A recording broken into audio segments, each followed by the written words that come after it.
अब बताएं आप। उसमें कुछ लोग तो ये भी कह रहे हैं कि भाई लोगों ने शायद बंगाल के चुनाव का नतीजा 4 मई का देख लिया। इसमें लोग कह रहे हैं कि भाई बंगाल अगर टीएमसी भी हार जाती है तो ऐसा ही हश्र जो है कुछ टीएमसी का भी हो सकता है। अभी आप देखिए बीजेपी ने लगातार ये कहना शुरू किया है, कुछ वक्त से कह रही है कि ये भाईपो को कभी मुख्यमंत्री नहीं बनने देंगे हम। मतलब ममता इस चुनाव जीत भी जाती तो ममता तो नहीं बनती, भतीजे बनते, और वो हम कभी होने नहीं देंगे। और भाईपो के बनने का मतलब है तो वहाँ तो 2 गुट है ही। हाँ, वो ओल्ड और न्यू टीएमसी की है। देखिए इसमें इस प्रकरण के पहले भी बंगाल में जो पॉलिटिकल गॉसिप चलती है उसमें 2 चीज़ है, और ये गॉसिप क्या होता है, लोगों को मजा आता है इन गॉसिप में। पॉलिटिकल गॉसिप की सबसे स्ट्रेंथ ही ये होती है कि हर कोई उसे कहते हैं ना स्पाइसी बना देता है। वो इलेक्शन को बड़ा इंटरटेनिंग, एक वो मेला जैसा लगता है कि उसमें रंग रंग के सामग्री है।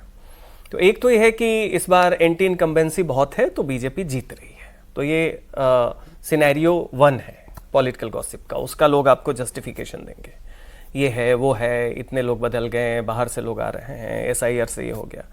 दूसरा जो आता है वो सिनेरियो 2 है।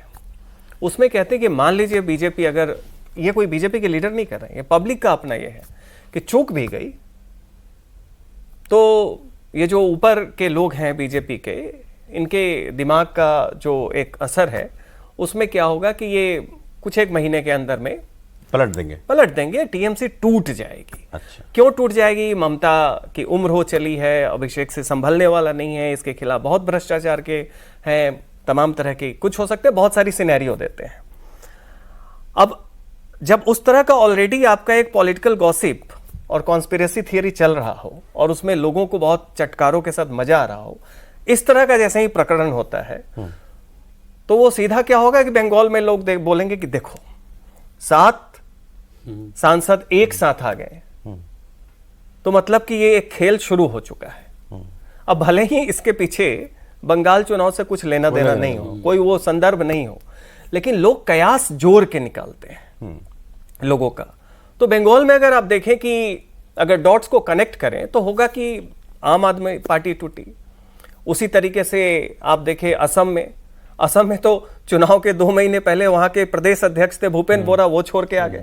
उनके एमपी थे प्रद्युत बारदोलाई। अब ऐसा कुछ होता है तो आप मैसेज, एक स्टेटमेंट ऑफ पावर जाती है, बिल्कुल, ताकत कहाँ है। नहीं, उसके अलावा बंगाल के संदर्भ में कहें तो इसमें ये परसेप्शन बनाने की कोशिश है कि कुछ भी हो बीजेपी सत्ता में आ रही है। निश्चित, अगर वोट से आ रही है तो भी ठीक, वोट में कमी रह जाएगी तो भी सत्ता में यही तो कह रहे हैं कि लोग यही बात करते हैं कि आएगी तो बीजेपी एनी हाउ। कारण ये है ना कि बंगाल में आप वोट तब करेंगे जिसको आप करना चाह रहे हैं जब आपको भरोसा हो कि जिसको मैं दे रहा हूं वो सत्ता में आ रही है, नहीं तो आप डर जाते हैं, आप फिर हेज करने लगते हैं। हो सकता है कि आप वोट देने ना जाए या जाके जिसको देना हो उसकी बजाय किसी और को देते, तो वहां पे परसेप्शन वॉर जीतना है। आप देखिए प्रधानमंत्री कल बेलूर मठ में गए, आज वो दमदम हवाई अड्डे में। सो ये दिल्ली का, ये आम आदमी पार्टी का प्रकरण वहां वो परसेप्शन बनाने में काफी ऐड ऑन करेगा। टीएमसी अपनी तरफ से एक र्यूमर फैला रही है कि हम ये जीत रहे हैं वो जीत रहे हैं। अब ये प्रकरण जो है परसेप्शन वॉर में बीजेपी को थोड़ा उनके एक और तर्कश में एक तीर आ गया सर। लेकिन सेकेंड फेज के लिए बहुत जरूरी है निश्चित सर, लेकिन अशोक मित्तल जी की बात करना जरूरी है। ईडी की रेड 4 दिन पहले, जितने भी 3-4 दिन पहले, ये बात सच है, ईडी की रेड हो रही है जिस आदमी के ऊपर, 4 दिन के बाद वो बीजेपी ज्वाइन कर ले रहा है। अब क्या होगा? अब ईडी घर बैठ जाएगी या ये निर्दोष साबित हो जाएंगे? भाई तुलसीदास जी ने लिखा है, साम दाम और दंड विभेदा, नृप और बसाही कहीं सब बेदा। ये चारों चीजें जो भी राजा होता है उसके दिमाग में होती है और उसका इस्तेमाल समय के अनुसार करता है। तो बीजेपी इस फिलॉसफी में ऐसा लगता है कि विश्वास करती है और उस पर आचरण भी करती है। तो ये कोई मानने को तैयार नहीं होगा कि बड़ी साधारण सी रेड थी, कुछ घपला था, मिला इसलिए हुआ।